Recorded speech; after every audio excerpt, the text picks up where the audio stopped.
Hello, everyone. We're back at taking a look at our self-assessments, and I'm going to share a couple screens. We'll start out with essentially where we left off. So let me share this screen, and I'm going to share the next. So in the last video, we were talking about and did some pricing to determine what our minimum uh, spending. We were spending money on what we were doing yearly, monthly, the whole works, finding out what our expenses are, what our wastes are, and determining how much we have to make as a person, self-performing tradesman in order to meet those current spending bills, or to make sure that we keep our family going and try not to stress our support system. Now we're going to go into self-assessing our skills and service offers and determine what we are selling. We got to look at the market just briefly, but mainly it's in contracting, it's what you can deliver to the market. The market's there. There are people who are doing poorly in the market that you can knock them off by being either more efficient, provide a better quality product, safer product, a faster product, whatever. Okay, and then we're gonna self-assess our business ability called acumen. Um, we talked about essentially all the assets. We are now talking about trades, specific products and services, and the vision of our future in the products. And we're going to talk about credit worthiness to some degree. We've already done that. So let's get started. I'm going to stop sharing this one and we're going to get on to the next. And we're sharing this screen where we left off the last time. Okay, here we go. Okay, so let's take a look. We've determined this is where we left off. Oh, here we go. This is where we left off. An employee, number one, preferably called a journeyman, and an apprentice. Their costs are 57, 35, and 39.20, and that creates 96.55. Your cost is 72, 72.17. Okay. So when the three of you are on the job site working, you essentially add 72 plus the 96. Okay. And that's how you get your hourly crew costs for that job. So what would that be? Full crew,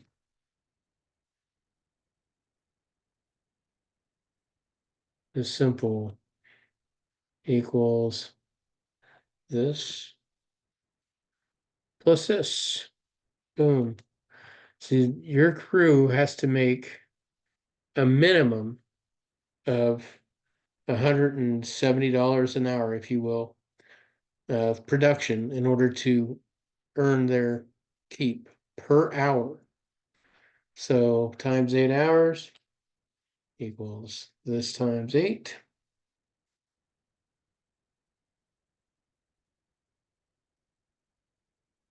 So your daily cost is 1,400. All right, I'm rounding up. So 1,400 a day. That's the minimum you charge. If you think a project's going to take 5 days, so project estimate in man hours, it's 5 days.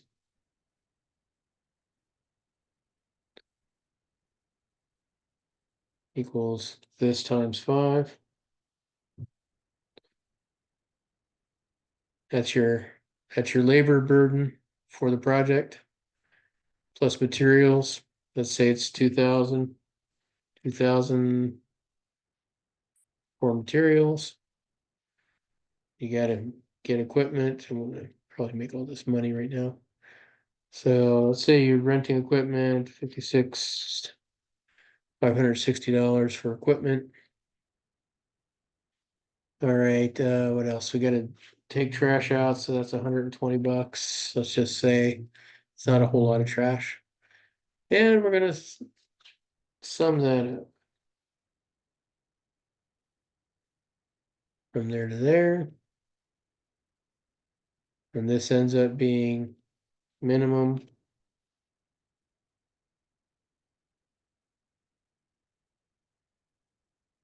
This is actually our cost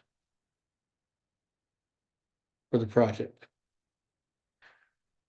Okay, now profit. We're gonna go over this in more detail, but I'm just giving you an idea what this looks like. We're gonna run from there.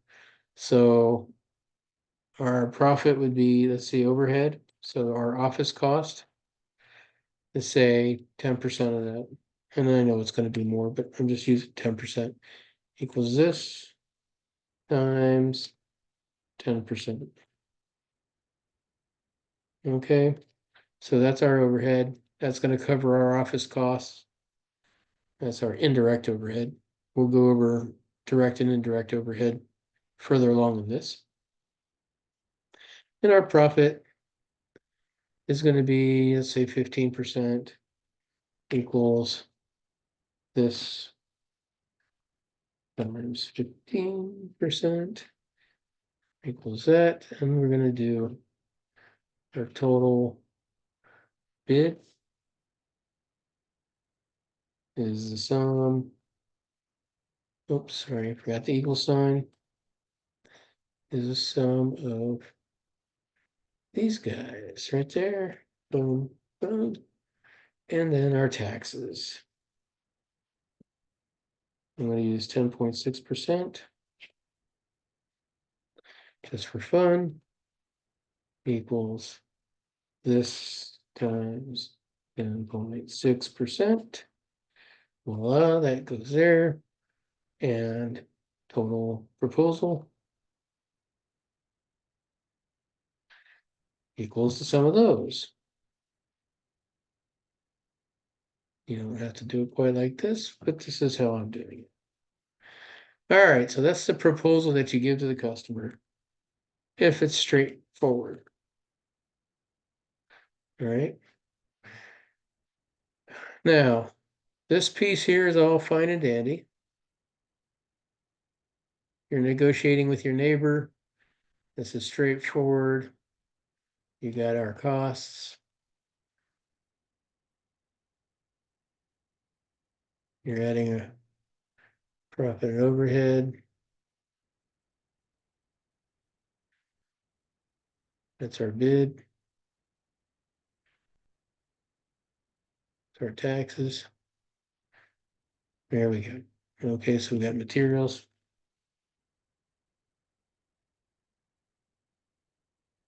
Labor. Rentals. And then you've got disposal.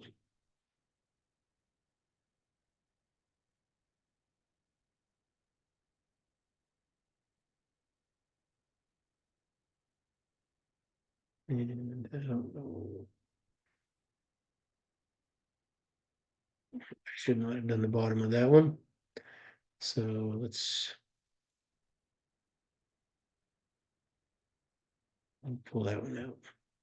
There we go. All right. So this is our cost. We have to beat that. That's a no-brainer. If we're below that, we can't pay for our office. If we're below this, we can't pay for growth. All right, so we've got to be consistent. I think I used 10% here. I'm just going to put it in there so we see it.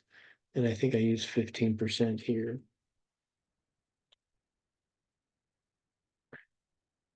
All right, those are just fictitious numbers, but that's what we're using. Okay, so that's an example. This is just a little sandbox example of, sorry, for Pete's sake, I am sticker. That's a quick example of how to determine how much a simple project is going to cost. All right. So with that in mind, we're going to get into the next piece of this is what products are we going to do? All right. So I am going to grab this information from this sheet. Okay. I'm going to do it over here on a new sheet.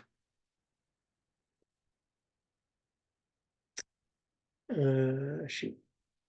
Go into Drive. Go over to,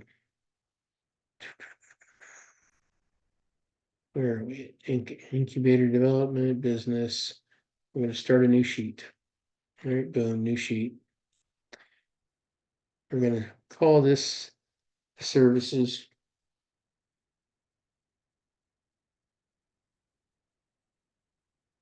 And products.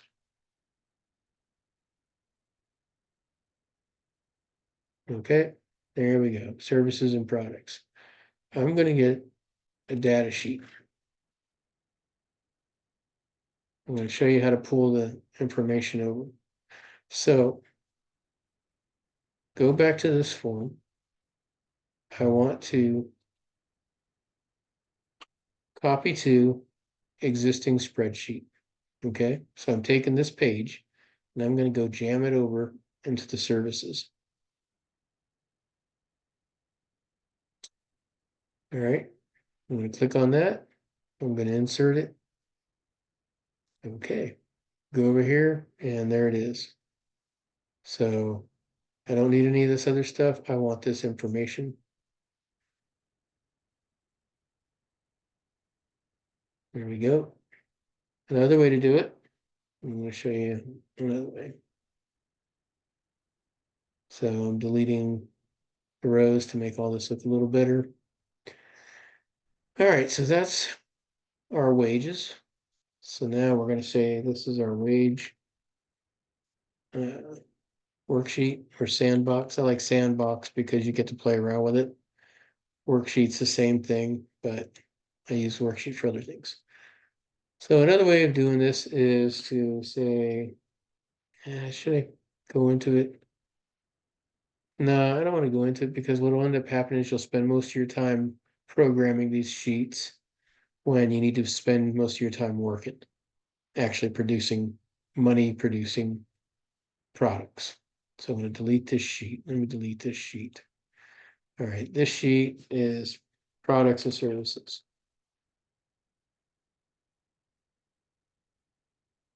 Okay. And so here is a true assessment on what you think you can perform. And based on your guys, all right, guys or girls, when I say guys, I mean everybody, not an individual person, not a type or anything like that, anybody. So you have to assess what these guys bring to the table and what you bring to the table, and then what the team brings to the table. And the team could be employee by himself, employee one by himself, employee one plus an apprentice, and employee one plus all three. Yes, you can do all the work yourself, but then you have no time for anything else and you're not supervising, you're not growing. If you're running your company as a sole proprietor and have no intention of hiring anyone, but you're going to use mostly 1099 workers, essentially your buddies or partners that are going to come over. Here's a great example. When I first started out in the carpentry business back in, oh shoot, 1995, I was working by myself and I was building track homes. So my job was to build the floor systems. So I'd raise all the joists so that the foundation carpenters would come in, they do the foundation. Once they were done with the foundation and it was cured and ready to go, I would take it from there. I'd put down the mud sill plates that go on top of the foundation walls, the stem walls. I'd put all the TJIs or joists, depending on what it was called out for. then I would sheet it, or actually I'd step away from that.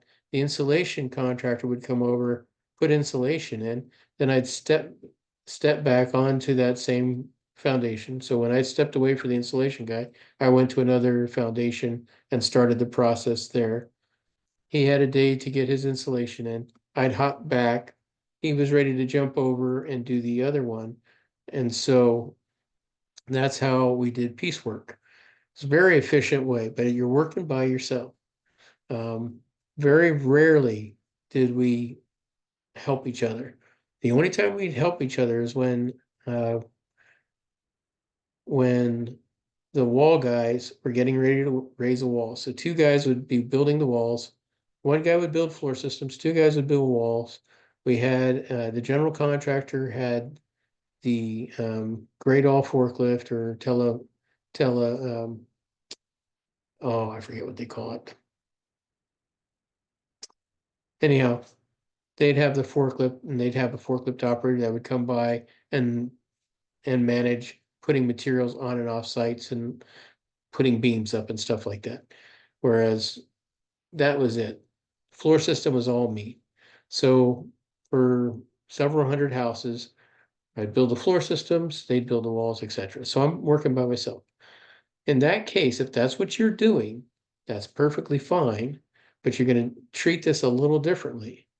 Um, and it's going to be quite simple. Essentially, am I making this mark? If you're not buying the materials, and in this particular case, all the materials were purchased by the general contractor, placed on site. They did materials takeoff. They did all that stuff. All my job was to work. And so I had a piece rate. So I agreed to do a floor system for $650 a day. Essentially, that's what it works out to. And I would be able to make my pay by working as many days as I could. And they would guarantee me I had 700 houses in this tract system. And you just go from boom, boom, boom, make really good money. So there's good reason to do that. Um, but it's also for the young. Lifting up those long beams by yourself, doing all that work by yourself can be quite tedious. But I found it quite good. I made quite a bit of money off of that. So if you're doing independently, if you're working by yourself on those types of projects, great. Um, all you have to do is make sure that you hit your minimum wage, which your minimum wage is 72.17, and you'd be very happy. So what is that per hour? That or per day equals this times 10, because when you're working by yourself, you're doing 10-hour days. So now back in the 90s, 600 and some dollars was plenty, and I wasn't getting any benefits. That was the only problem. So I had to buy my own benefits. But nowadays, they're easily making this type of money. So for you, you have to be able to make $721.73 to pay your bills. And if you want to make anything above that, then there you go. Let's go down to 8 hours. Although when you're working by yourself, you almost never work 8 hours, but let's just say you do. So there you go. All right. That gives you an idea of what's going on. But I want you to grow your business. And so we're going to talk about getting employees or working 1099 partners. Okay. So let's say you took, in that particular scenario, you took the GC role. You agreed to work with a developer to build 700 homes. Okay, great. So you and your buddies get together, you purchase all the materials yourself. Obviously, it's going to be covered by the developer, and you plan and organize everyone's movements. Okay. But they are responsible for how they put it up. They're responsible for their own tools, et cetera, et cetera, et cetera. That's how you keep it a 1099 and not be an employee.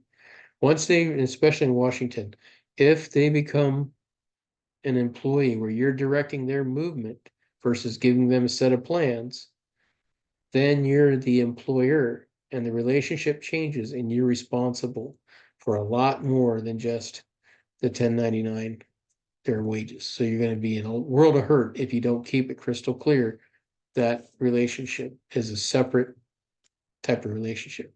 Now, that said, I know traditionally best friends will come over and they'll help build a deck with you or build some structure that's not prevailing wage or is not certified payroll or something like that. And you work it out. But that's going to get you in trouble in the real world when you're growing your business. So enough of that nonsense. Let's go figure out what we're going to produce. All right. Are you a carpenter? Are you an electrician? Or what trade are you offering? Are you a builder? If you're a builder and you're responsible for managing the total construction project, that's quite a bit different and very involved. In fact, there's books written on it. If you're a carpenter and you're providing services as a carpenter, then that's something you need to evaluate. Can you perform, and what size of projects can you perform? So, question one, what can you do? And perform well.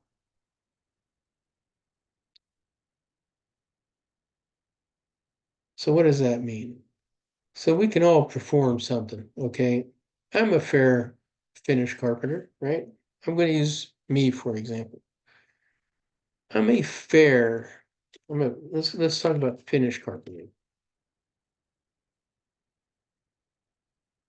Okay, there's a skill level difference.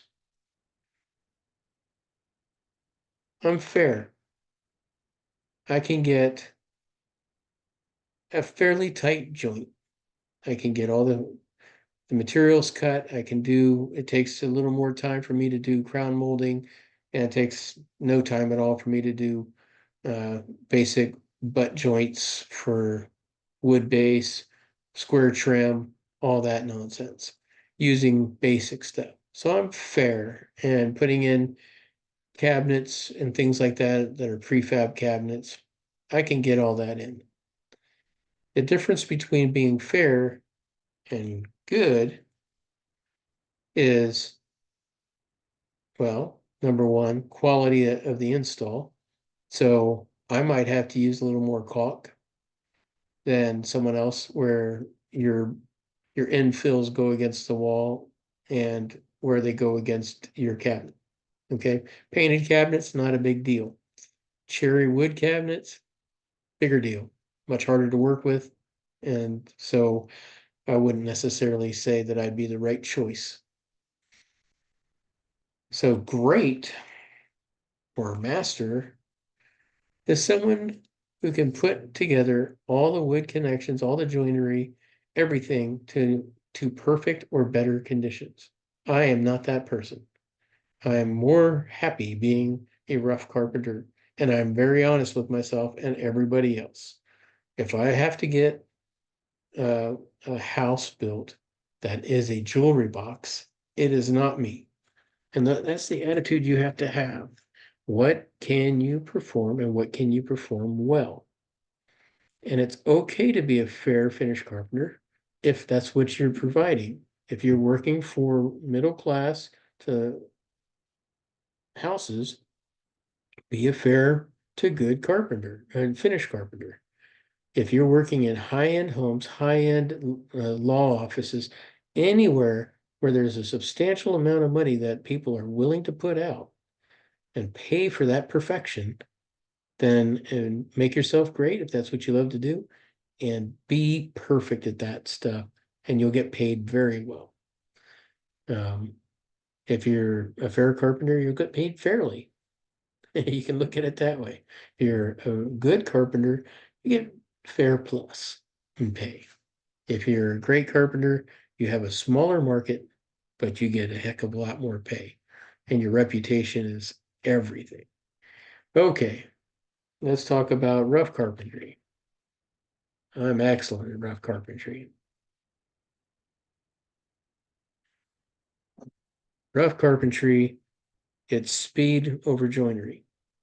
Everything still has to be square, plumb, and true, but it doesn't have to be necessarily as tight as you can possibly make it, as long as you get it square enough to where the next person can get on it. For example, when framing a house or framing an office or anything like that, you're using lumber that is not perfect. And so it's got warps and got twists in it. They're not perfect. And so you're dealing with imperfect materials and you're essentially going to hide that stuff anyway. It's not going to be seen by the public. So it's being covered by uh, masonry, covered by drywall, all sorts of things. So it's going to be hidden. So that's not such a big deal. And the idea there is then instead of building a jewelry box with a rough carpentry, you're not. You're assembling a structure that supports finishes. And to be good at it, you have to be quick at it. And if you don't like being quick, I know finish carpenters who are great at finish carpentry who suck at rough carpentry because they think it's still a jewelry box, and it's not. And so great at one thing does not mean great at the other. Although I do know master carpenters who are great all the way around, but they do exactly what I'm saying.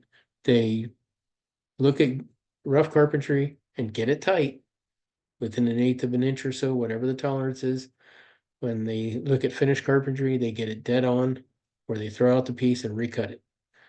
That is exactly what you would expect. All right, and you go on down the line and you start being honest with yourself. Where do you sit? Am I good, great, or indifferent? Okay, I'm going to run that up here like that.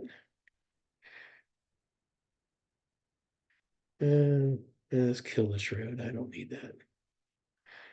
All right. See, just go down the line and you make a list of things.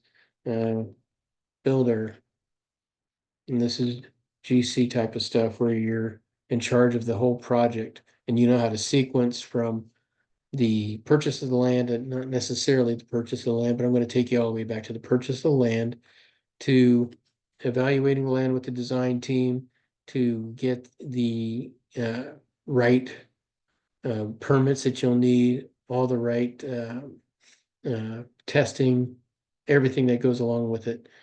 You have to understand how the design team works. You have to understand what type of civil tie-ins will be, who you're going to talk to. You have to have a pool of subcontractors that make you great. If you can get crappy contractors, and if that's all you have, you're going to end up with crappy work and you're going to lose your butt. So you got to be honest with yourself. Do you have a pool of contractors, or are you going to have to network and get a pool? And you could do that. I mean, none of us starts out with every one of our friends being able to dig and do sewer lines, drop in, you know, sewer systems or anything like that. None of us start out with friends like that. You have to know.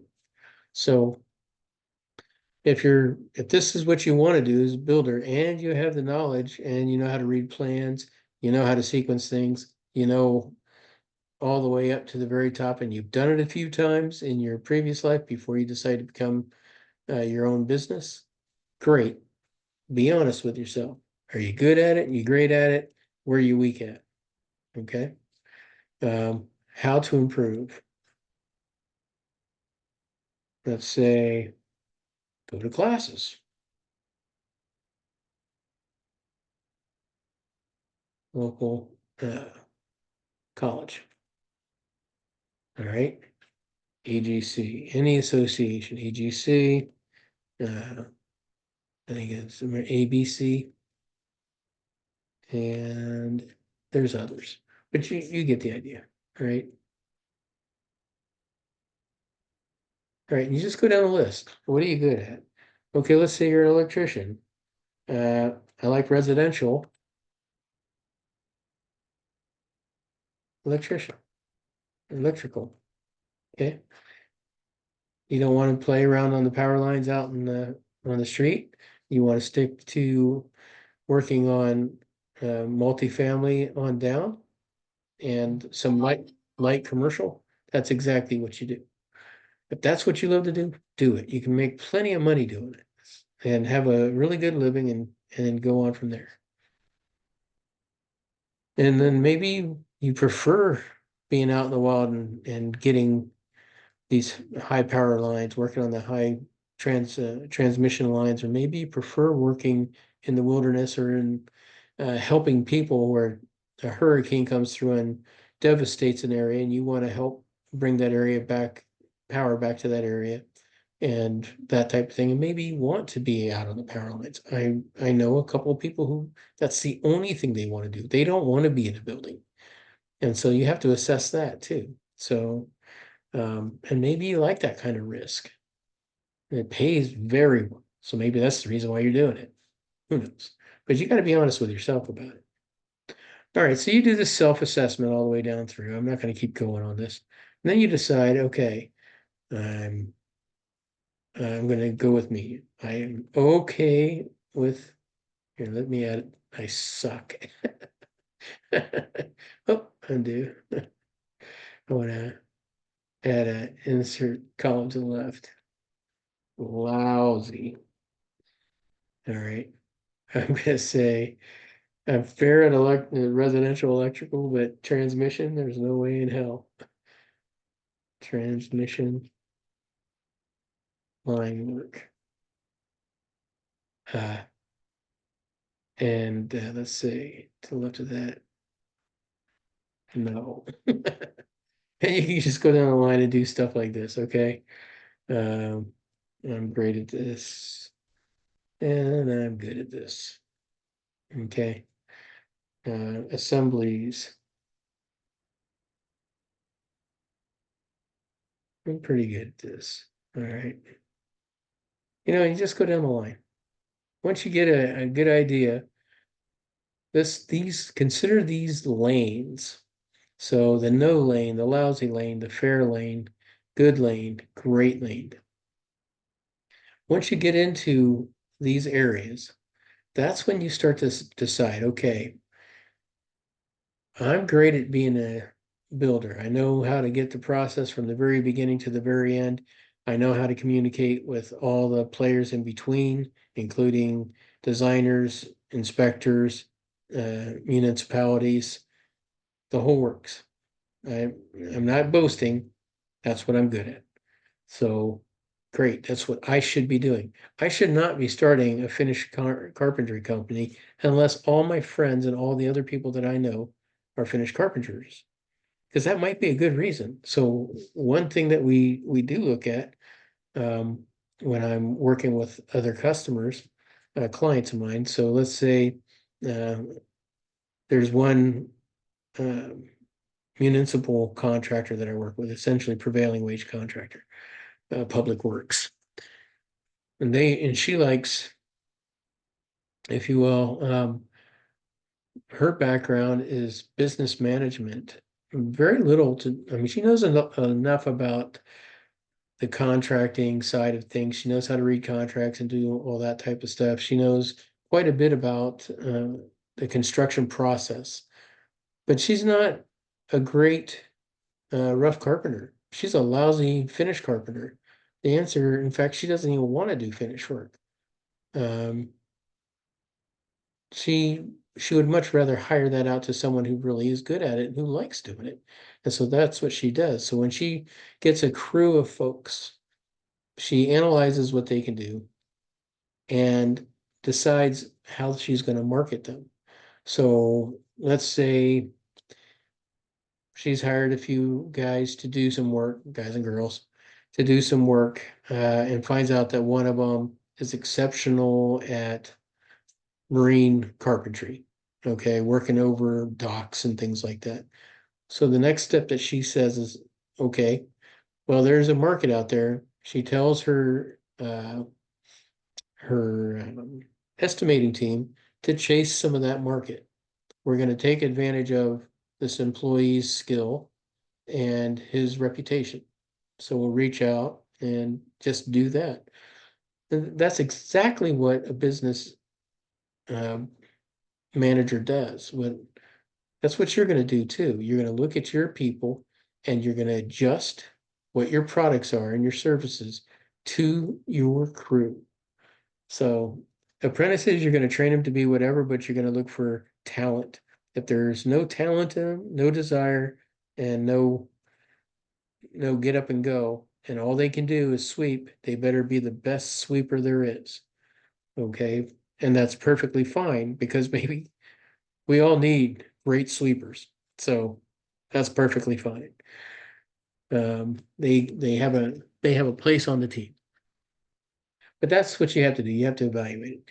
So let's say, for example, um, I've got a rough carpenter that's really good, and I'm good at it. And let's say the apprentice has no idea what the hell's going on. So the two of us are good at rough carpentry. So what does that mean? That means we can go into um, strengthening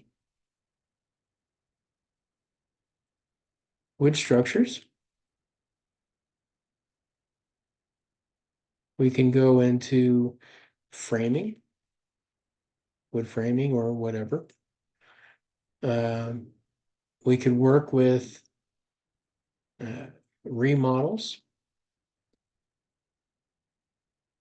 doing select demolition, and adding doors, windows, things like that, right? And then opening um, framing. It's part of the framing, but let's say openings. So demolition and openings. Okay, we can add, but you get the idea. So you look at that, and that's what's going on. And so you decide which you're going to find out. Of these different items that you think your crew can do, you're going to determine what market you're going to hunt. Try not to hunt in this lane where it says no, lousy, or fair. Even if you have one or two, if you have a single person who is very good at finished carpentry, but all of you are great at, or excuse me, who's great at finished carpentry, but all of you are very good at rough carpentry, or you're very good at residential electric, or you're very good at commercial 480 electric, or plumbing, or sprinklers, or you get the point, right? Stay in your lane for the first year and a half, 2 years, 3 years. Don't go outside of your lane until you've got a solid cash flow coming in from what's in your lane. All right. So we've decided that strengthening wood structures is where the market we're going to chase. Framing is a secondary market. And along with framing, there's some, uh, all of us agree that we can do the demolition and frame in some openings for new windows for people, that type of thing. Okay. So there's a market for that. So out of this, we can look for garages. So people that want to add a garage, add a expand their house. And usually we'd be working for a GC as a sub for framing. So for an addition, remodel, etc. Right? Dot dot dot. Uh, we can also frame decks. So if you can do framing, you can build decks. So decks are great for framers. Decks, landscaping, landscape, or hardscapes is what we call it. My typing is, I think I'd say my typing is fair. I know my typing is less than my ability to do finished carpentry, but I still think it falls in the fair category. Strengthening, this is GC heavy. So we reach out to GCs, actually GCCMs. GCCMs. So a GC So a general contractor, CM is a construction manager. GCCM is generally someone who uh, who manages projects, but rarely self-performs. Sometimes they do, it depends, up to 15 to 20% depending. That's depending on what market you're in. So if you're in the public works sector, you're going to be running into these guys a lot. There's some derogatory names like paper tigers and things like that, but it's not really derogatory. There is so much paperwork in public works that it really makes sense to have someone who specializes in that and who can sub out or buy out different bits and pieces of the project. It's a great model. So I don't particularly care that people call us one of my one of my clients calls them a paper tiger because technically they are, but they're providing a fantastic service for the customer, and they're providing a great cushion between the subs and that customer, and the work is getting done, and they're taking on the safety, the quality, and the schedule. They're also managing the budgets, making sure everybody gets paid, all the paperwork is clean, warranties are covered, etc. It's a huge job. They do a great job at it. So let's say that's the people you're reaching out to. So now that you know what market you're going after, then you have to target that market. You have to go find them. And I'm going to talk about that in a different video. But you're going to work on this on your own. And feel free just to write up a spreadsheet, make all your notes across it, do whatever you got to do. Don't throw your spreadsheets away, store them in an archive, and you can always refer back to them as you go. Yeah, find out what you're good at. That's about the gist of it. All right. All right, I'm gonna close this one up and we'll talk again on the next one. And I think the next one, if I remember correctly, is what are we gonna do next?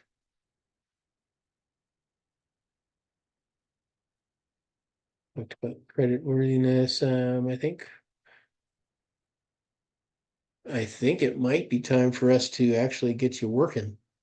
So I'll briefly go over business acumen so you can figure that out in the next video. And then we are going to get to work, start estimating projects.